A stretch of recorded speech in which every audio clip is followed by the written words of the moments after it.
अस्सलाम वालेकुम नाज़रीन, आऊं आहियां मोहम्मद उस्मान मल्ला। सर्वेच न्यूज़ जे सभिनी ॾिसंदड़नि खे भली कार। बुलेटिन में शामिल कंदासीं हिन वक्त जी हिकु अहम ख़बर।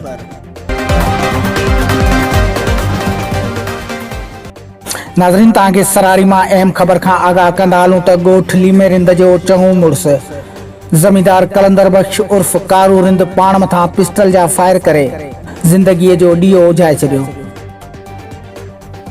जी नाज़रीन, तव्हांखे सरारी मां अहम ख़बर ॾींदा हलूं त ॻोठ लीमे रिंद जो चङो मुड़ुस कलंदर बख्श उर्फ कारू रिंद पाण मथां पिस्टल जा फायर करे ज़िंदगीअ जो ॾीओ उजाए छॾियो। जी नाज़रीन, तव्हांखे हिकु दफ़ो ॿीहर ॿुधाईंदा हलूं त सरारी भरिसां ॻोठ लीमे रिंद जो चङो मुड़ुस ज़मींदार कलंदर बख्श उर्फ कारू रिंद पाण मथां पिस्टल जो फायर करे ज़िंदगीअ जो ॾीओ उजाए छॾियो आहे।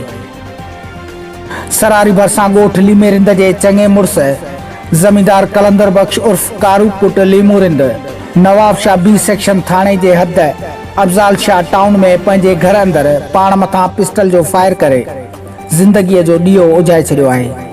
संदसि वारसनि ऐं पुलिस पारां फोतीअ जो लाश खणाए सिविल अस्पताल नवाब शाह आंदो, जिते पोस्टमार्टम बाद लाश वारसनि हवाले कयो वेंदो। जॾहिं त ख़ुदकुशी जे कारण जी ख़बर न पइजी सघी, वधीक पुलिस जांच करे रही आहे।